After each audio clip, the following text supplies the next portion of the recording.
If I told people that what I do is I help people relax, people would be like, get the hell out of here. What? I'm not paying you for that. You're the best investment of your own time. Isn't it amazing how we humans have this really interesting quirk? We can pick up any stick up off the ground and start beating ourselves with it. If I can have a chilled out, peaceful life, anybody can. Thanks for tuning in to the Vibrant Soul Society, The Conversations. I'm your host, Baba Sam, the Miracle Man. Today, we're privileged to have a very special guest with us, a brilliant, vibrant soul, Marianne. So, Marianne, welcome to the Conversations. Hey, Sam. Thanks for having me. Welcome. Let's start out. Who is Marianne? Wow. I like how you started out. You went straight for the jugular there. That's awesome. Who is Marianne? I'm still experiencing that. The physical is a mom, a wife, a hypnotist, coach, many other things. But most of all, just a divine creature. For most people, don't know themselves as the divine. Was there a pivot point in your life where you discovered that there's more to the body, the flesh? Yes. When I was 39, I was pregnant for the third time and hadn't planned it. I had always hoped to have three children. So it was kind of like, oh, okay. However, my husband was not overjoyed because he had mentally closed down his factory. This was a surprise for him. We had a bit of an adventure with figuring out what was going to unfold next. Then I had a miscarriage. And I was the type of person who all along had been like, oh, well, that happened. And then you just kept going. I was not in touch with myself. I was disconnected from myself. Initially, I was like, okay, well, that happened. Over the next 2 years, I was not good. I was out with my friends drinking. I was going out after work with my coworkers. I was angry with my husband. My kids were young. And I had everything. I had a nice little house. I had a nice little career. I had two great kids. I had a nice husband who I had a decent marriage. And I was not good. Just like I had a wild hair up my ass, for lack of a better way to put it. I was kind of rebellious. It was almost like I got my teen rebellion going. So I was like, okay, I'm 1 foot out the door. I'm thinking about divorce. I was like, I need to figure something out. So I started reading because I had always read as a child and books were always my go-to. It started with A Course in Miracles and it branched and it just naturally unfolded from there. There was many other teachers, there was many other things. And then I got diagnosed with breast cancer at 41 with no family history or any kind of risk factors. But at that point, I was down the path of spirituality and I got through breast cancer pretty easily as far as those things go.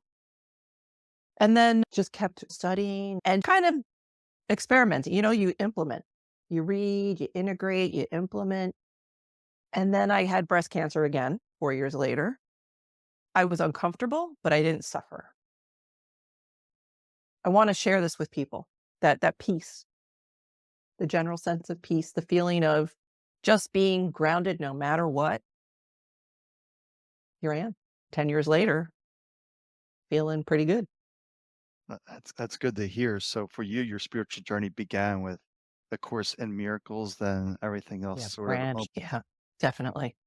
That's where you learn to be, you develop your skills as a hypnotherapist, and That actually came a little later. That only came 2 or 3 years ago, where it was just like it was another unfolding. mm, It just felt like it had been on my radar, and then in the fall of 2022, I got the ping where it was like, "This is this is gonna happen now." So I started training, and I've taken 2 trainings in it, and I love it. mm. Do you have any specific examples when you're doing the Course in Miracles where something shifted, something clicked?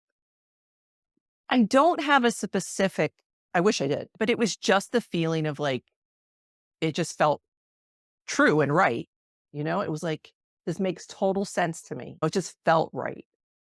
And I did the work. I did 1 round of the workbook lessons.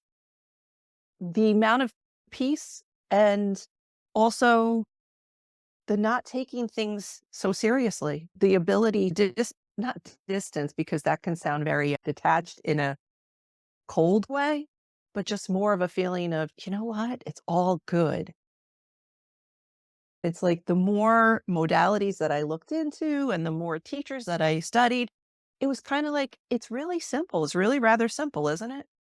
Mhm. It doesn't need to be complex. Right, but you did something a lot of people don't do. A lot of people just read and they don't integrate, they don't implement, they don't try the practices. I'll be honest. I'm a critter. So sometimes I know I should, if I really want my mileage out of this, I should be implementing and practicing, but sometimes I don't. I'll be honest. That's the fun of it. I tell people I'm no ascended master, but most of the time I do. You just take what resonates with you and you let go of the rest. We shouldn't have expectations that we need to do everything. Yeah. And I mean, like, it still squawks that part of my mind, like, oh, you should be doing better with this. You should be further, and it's just like, okay, thank you for the input. I'll take it under advisement. And then I just go about my day. What I love about where I'm at is that I feel very grounded. I feel very unshakable. Of course, it's easy for me to say my life is not perfect. I mean, I've got things I'm dealing with, but my life is running pretty well. Like me as an 18-year-old would be like, wow, we're here. This is amazing. I love that I enjoy the human side, like farts and blue humor. And it's like the sacred and the profane in my life. I get to enjoy the human side of things, and I also get to enjoy knowing that this is just one aspect of my whole existence, for lack of a better way to put it. It's like I'm in great human adventure and I'm riding the Marianne ride right now. It's a super fun ride, and there's been some ups and downs. I can leave the park early, or I can get on another ride, or go to the snack court. I'm being facetious, but I like this. I get to enjoy the human and know that there's way more than that. Right, that's important, enjoying the human experience because many do not enjoy the human experience. And I guess you've learned along the way, the more you enjoy, the more things unfold. Feels that way. It really does. It really does feel that way. And you talk to some people about it and it's like sacrilege. I don't say this to anybody. What if you lightened up? What if you held on loosely instead of with a death grip? Some people get very upset about that. It's really interesting.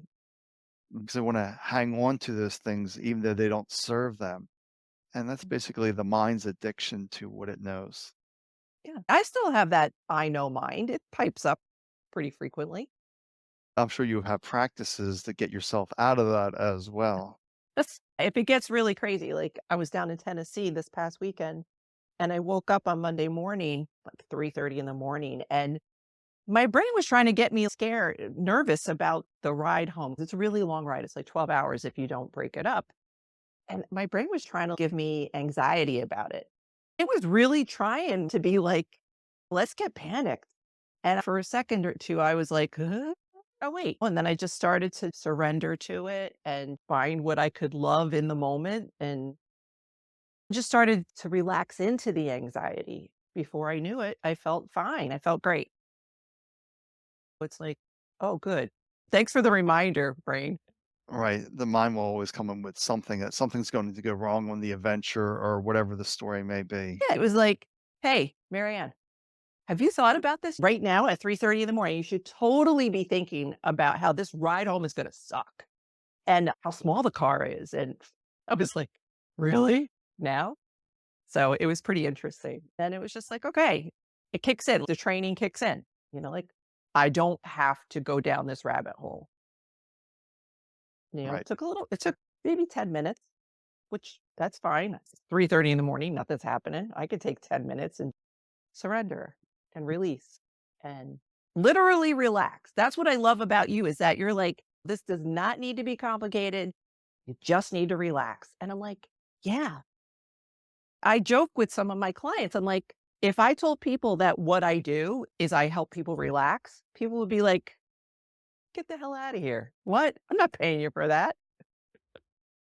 But when they do, what they experience is a peace they never experienced before. And other experiences come in. It's fascinating to me. This whole autonomic nervous system that we have, the parasympathetic and the sympathetic branches of the autonomic nervous system. I love being able to talk about that with people because if you use any kind of science stuff, they're like, oh, whereas if you just talk in purely spiritual terms, they're all like, get out of here. But if you talk science, like your body, we live in chronic fight or flight. We have so many things on our mind and on our to-do lists and so many shoulds and have tos that we live in this fight or flight. We're in the sympathetic branch of the autonomic nervous system from the time we wake up to the time we go to bed. Occasionally we'll dip into the parasympathetic branch and do a little rest and digest and relax, usually if we're on vacation. But it's ass backwards because we're supposed to be living in the rest digest mode and occasionally dip into sympathetic, fight or flight when we've got to get out of a burning house or we got to fight or we got to grab something. It's the human experience. We've got it all upside down. When you talk to people in those terms, they're like, yeah, I know everybody's so tense. And it's just like, we literally have to chill out.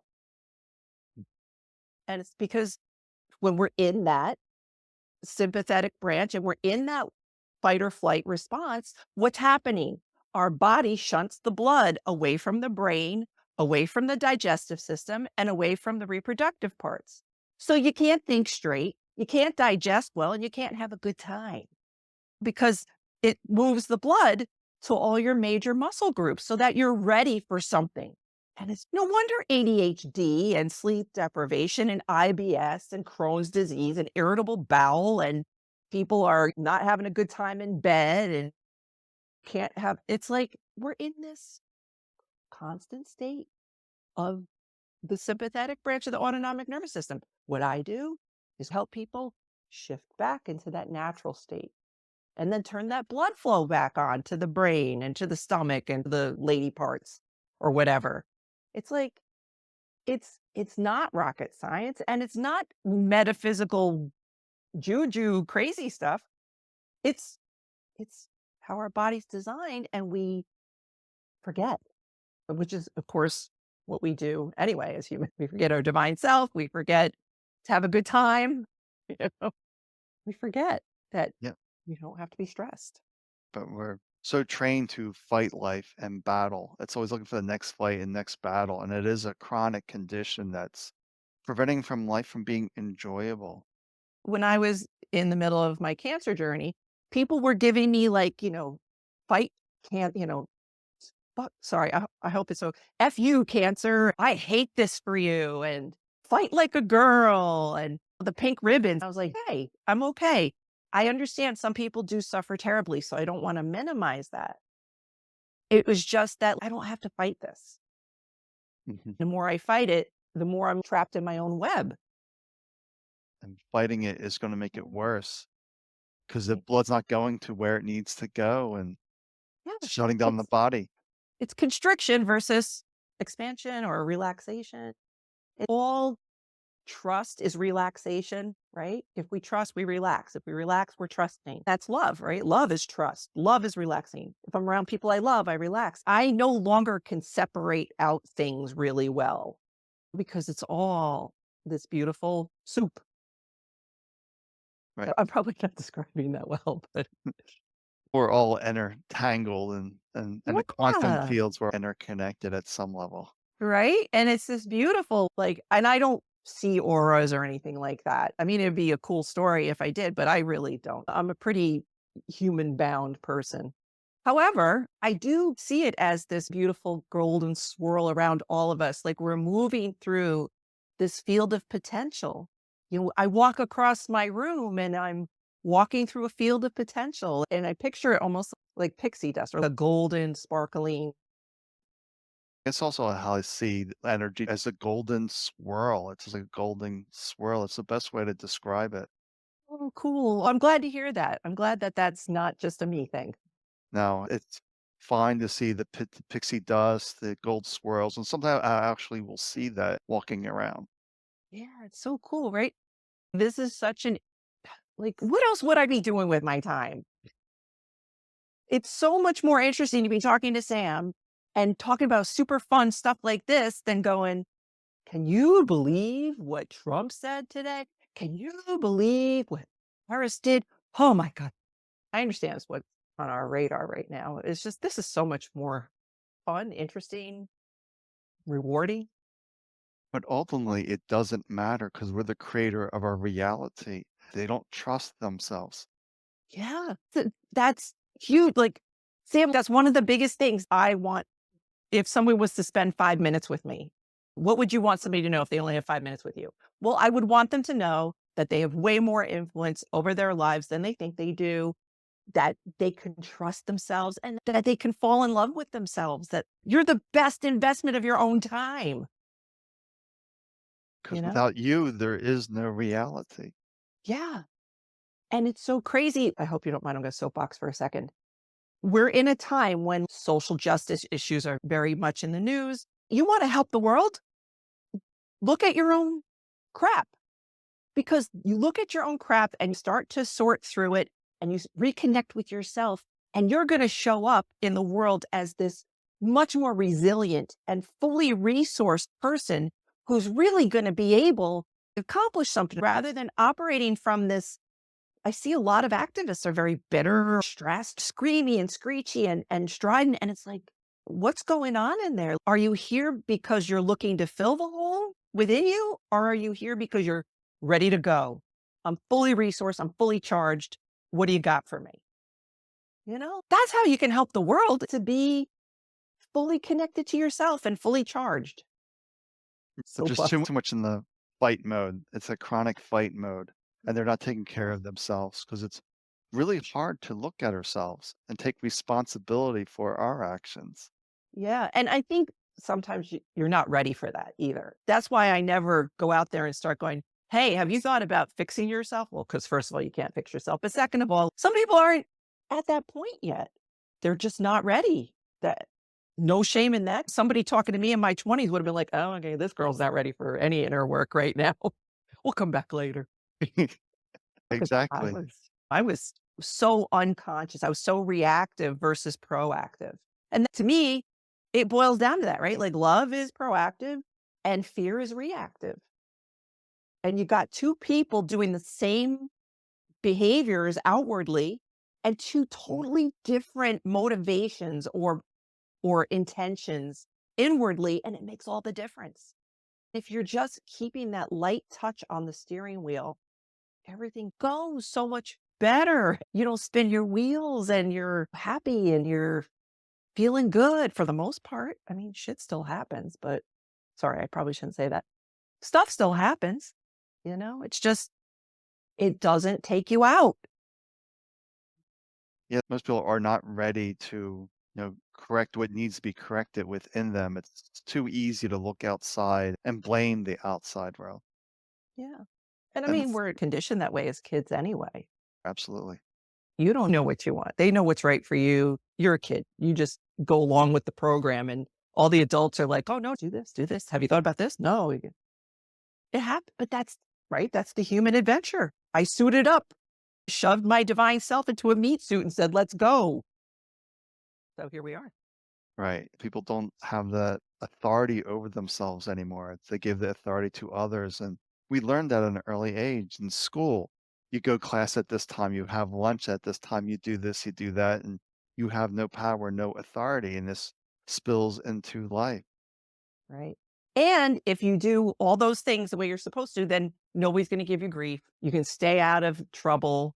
Just do the right thing and everything will go smoothly until you're an adult and all those coping strategies suddenly aren't quite cutting it anymore. And you're wondering why you're so sick. What do I do about this? How do I fix this? Dude, it's not fixing. It's prying your fingers off the handlebars that you're gripping so tightly. I can say this as somebody who did, and it still comes in sometimes. I like to remind people that you don't need to be fixed. You're not broken. You just need to relax, let go, and just No, trust yourself a little more. no. And it's like, "You're okay, kiddo. You're gonna be fine." I understand there's some times and places where you can't say that. I totally get that. I don't come into situations that are really intense and go, "Hey, everybody." Like you should just like, you'll be okay. You'll be fine. It's going to be great. I don't do that. I mean, I'm not a jerk most of the time. However, it's a really great thought to offer to people. Have you considered that maybe you're actually pretty awesome and your life can be pretty great? It doesn't require you to be any different than how you are now, even with your 50 pounds extra and even with your balding. I just got my hair cut really short because I have very thin hair since the chemo and menopause. I used to be cute. In my 20s, I prided myself on being cute. And now I'm like, technically, me at 20 would be like, oh, girl, sorry about your hair. But I still am like, I'm having a great time. I don't know what's going to happen next week, but I'm having a great time with my little minnow belly and my thinning hair and my 52-year-old clump of cells. I have a good time. And I love people. People are so amazing. Like, I want to turn people on to the beauty and the power that they have within them.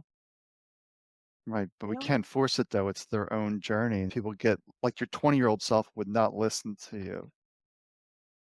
she would be like, I'm sorry, what? Girl's crazy. And I love 20-year-old me. I love 21-year-old me. She was out of her mind and I love her. You know, she really liked mind erasers. So God bless her. Part of her is still here, still Yeah. alive.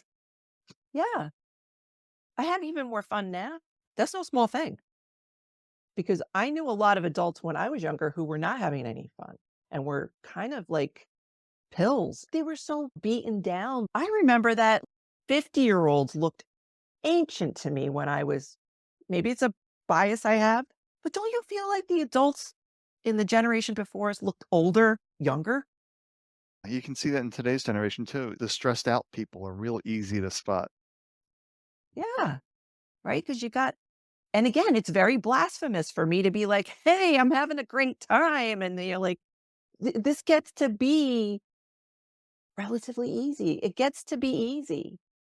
And people get angry when you talk like that. They really do. It makes me a little sad sometimes because it's like, I mean, it doesn't change like that. I'm talking 10 years of just following breadcrumb trail. And still, guess who was yelling at her husband last night? This girl, yelling at this poor man who really didn't do anything. I just was feeling a certain way about what he did. So I needed to tell him what he did. And then, but the great thing is we recover quickly and the repairs that we need to make are made quickly rather than days, weeks of silence and resentment and occasionally connecting. Now it's more like literally I lose my mind for about 5 or 10 minutes and then I go, "Oh yeah, lost my mind there for a second or two." And then if I need to make a repair, I make a repair. And sometimes I don't even need to make a repair because sometimes he's like, "Oh honey, I knew you didn't mean it." And he's not saying it in a dismissive way. He really knew I didn't mean it. That's how it gets. I was ready to divorce this man 10 years ago. Like 10 years ago, I was like, he's clearly out of his mind, terrible man, no good, patriarchal, Neanderthal. And now he's the greatest thing ever. He didn't change. He's not interested in doing the work. That's totally fine because he hangs in with me. When I'm doing my process and my practices, he's like, oh, you're eating kimchi and you're meditating? All right, I'll be back later. But I'm sure your practices have influenced him in subtle ways that you're not aware, where he's more understanding of what you're doing. It is impacting him when you're in that energy of joy, of love, of peace. It naturally radiates out and impacts those around us. Yeah. I mean, even my kids, the four of us, it's pretty peaceful. My kids are teens. I have a 16-year-old and an 18-year-old. There are parents who are like, teenagers, right? They're really pretty okay. They're not angels. I mean, they're my angels, but they're pretty normal. It just flows.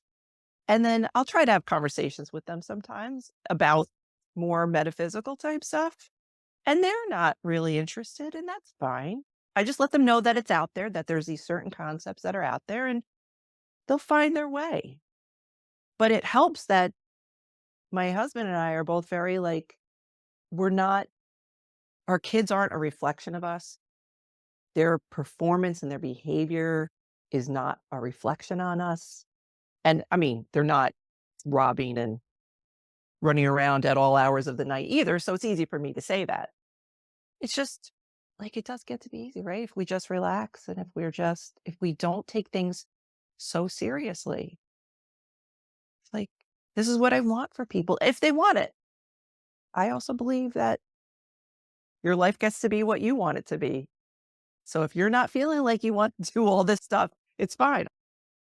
Yeah, that's really it, not being so serious. I was one of that adult that was not enjoying life because I was so sick.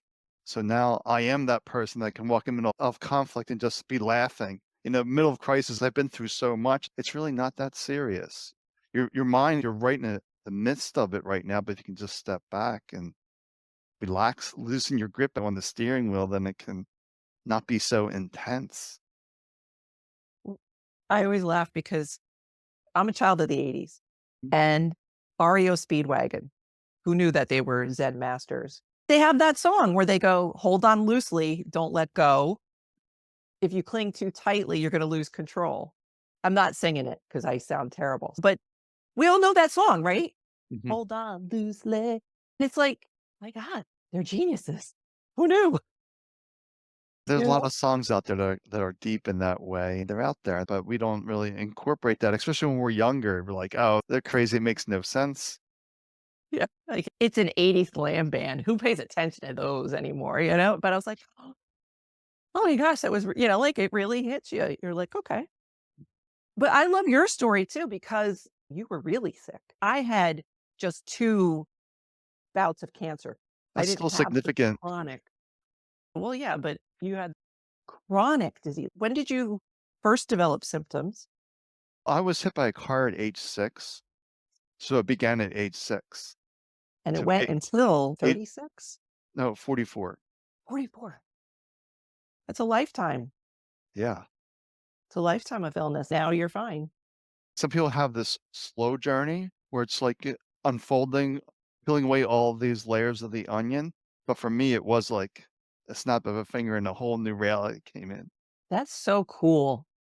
I love that that happens for people because I've been that slow, the slow change girl. I was born late, honestly. I was born 2 weeks late, and I'm a late bloomer. So, for me, change happens very organically for the most part. To hear somebody be like, "No, it really literally changed overnight," I'm like, "So cool." But for 95% of the people, I would say it's slow, like baking a cake in an oven, slow process. And a friend said to me, "You gotta remind people, don't allow my healing story to become your head trash." Saying you can never do that because that may not be your process. It might be just like an oven, baking a cake, just slow, steady progress. Isn't it amazing how we humans have this really interesting quirk. We can pick up any stick up off the ground and start beating ourselves with it. It could be like you with your like quick, like your things just fell away so quickly for you. And then we go home and we're like, oh man, I'm never going to be like Sam. I mean, my gosh, that guy got it. He got it. And then we start beating ourselves. It's like, oh my gosh, that was not ever meant to be a stick. How did you turn that into a weapon against yourself? How? How did you manage to do that? Within 5 minutes. Because I do hear a lot of people like that, like, "I could never do that." Well, maybe not for you. Maybe it's just a slow unveiling, a slow process. Like with you just starting reading a book, The Course in Miracles, and it just unfolded for you by doing those daily practices in the workbook and just And I'll unfolding be into honest, half the time, I would be like on Monday, I would meditate, and then Thursday, I'd be like, "Oh, yeah, I should probably meditate." And there were stretches where it was like every day. I was very random, and I still got so much out of this. Mhm. That's amazing, Just taking those steps. That's all to remember. You don't beat right? yourself up. There's no judgment. There's no criticism. You just take a step when it feels right. We have all the time in the world. We have a warped relationship with time. It's not just money, it's time. What if everything in this universe is for me? What's right about this that I'm not seeing? Whatever it is, what's right about this? We're really well practiced at finding what's wrong. Great. You're very skilled. Awesome. There's an equal and opposite ability to find what's really great about this. Let's play with that ability. Let's hone that ability. It's actually a pretty simple thing that we don't have to spend 15 minutes in a corner watching our mind go crazy. We can go, all right, I collected all the evidence of what's wrong here. Let me take 2 minutes on my car ride home and go, huh, what's possibly good about this situation? Let me hone that ability. It's the journey that has no distance, right? Mhm. We're on this journey that has no distance. Like you're on a journey to come home to you. You're here. I'm home. It's just the head trash, like you say. So that's a good reminder to people. You don't need a 15-minute practice, just a minute or two process. Yeah. And how often do we grant ourselves that? Yeah. I think the common refrain is, I don't have time for that. But you've got time for like half an hour of a stressful mental rehearsal of what you're going to say if your boss talks to you that way again. You're spending half an hour imagining a stressful conversation that might never happen. But I don't have time to take a minute, like you said, and just That say, brings up an interesting point about imagination. If you imagine your boss having that conversation with you, there's a very good chance that will happen. yeah. And you just spent half an hour rehearsing stress. Your body just said, oh, yeah, and dumped a bunch of cortisol into your system because you were mentally rehearsing a scenario that might never happen. And you stressed yourself out. Right. Thank you for the cortisol. That was great. It's the mind's favorite game to play the what if game. No. That is the mind's favorite game. What if this? What if that? What if this? Yeah. And what I do now is I go, okay, what if some person walks up to me on the street or in ShopRite and hands me a stack of hundreds and says, guess what? You're fired. Here's your severance pay. Have fun. What if? I don't know. What if?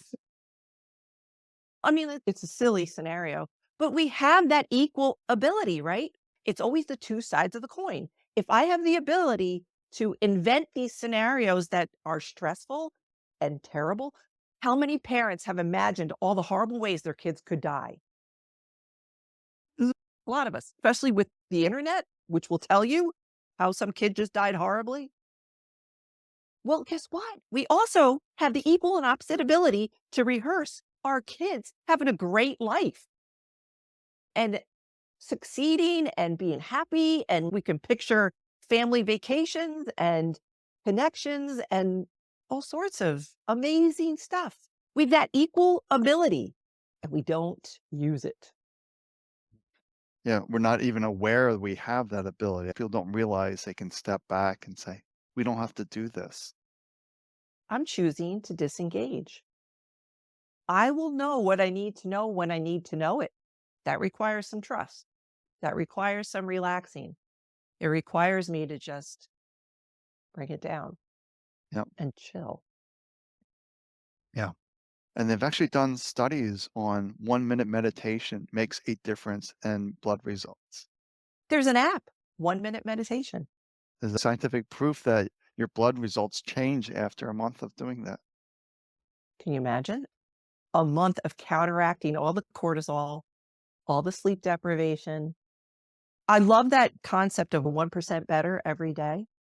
If you give yourself 1% more time each day to be with yourself or to do a practice, 365 days, right? You're 365% better.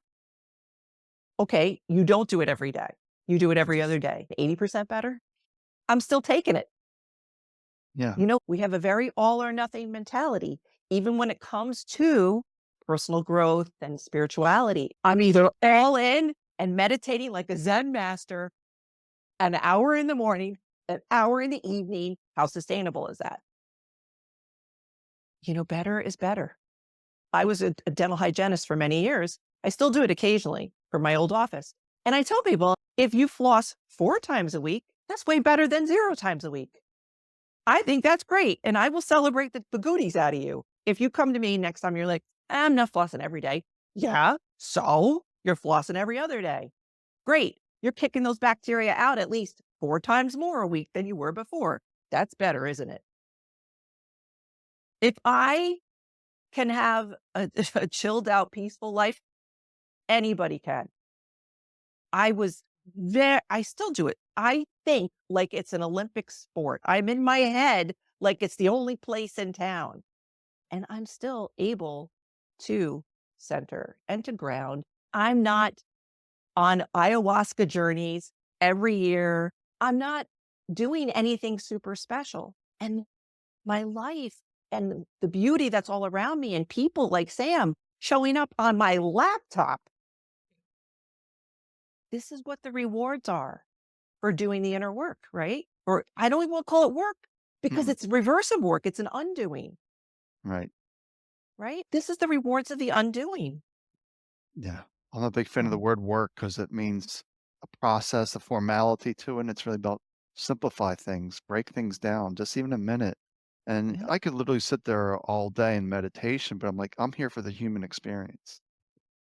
I'm sure you and I didn't meet up before we suited up in these meat suits and go, okay, how many hours are you going to meditate? Oh, I don't know. I'm going to do 5. Oh, well, I'm going to do 6 hours a day.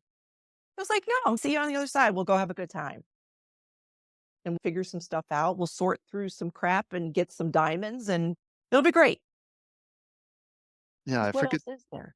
I forget that story, but they talked about these two world leaders that were conflicting. When they get to their side and say, well, that was fun.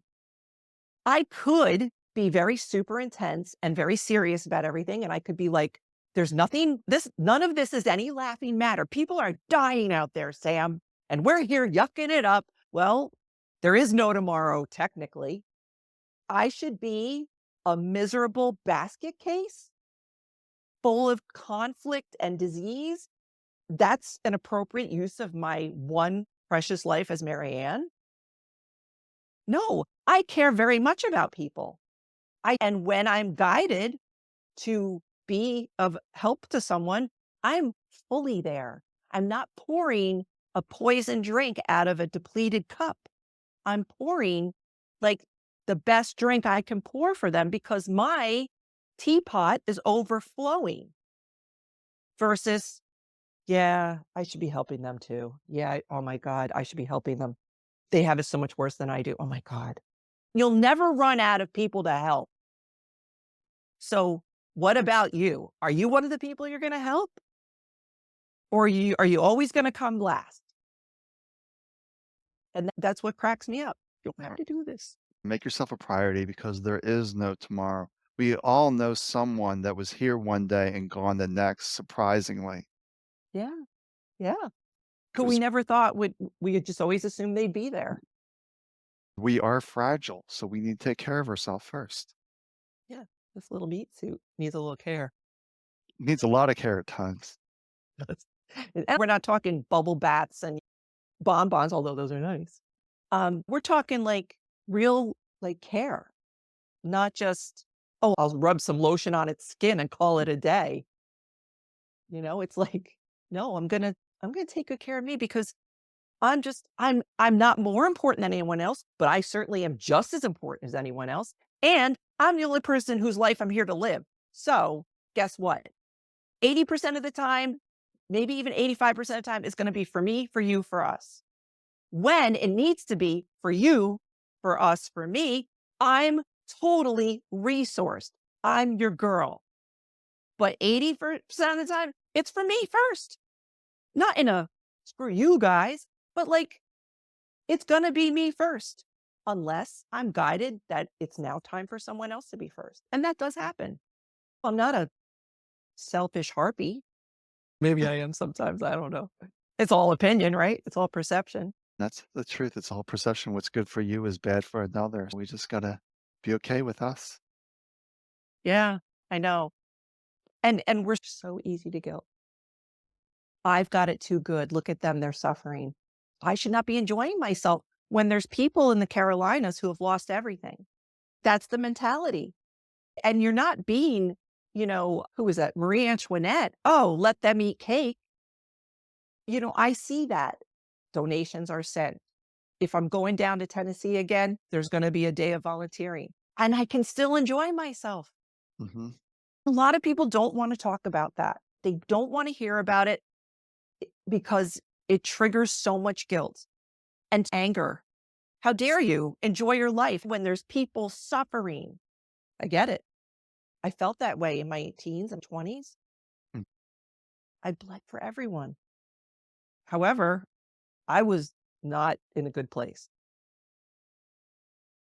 Now I'm much more able to be of seriously good service when I'm called on. Hmm. And I'm sure you are too. Like, look what you're doing out here in the world with your messages and community.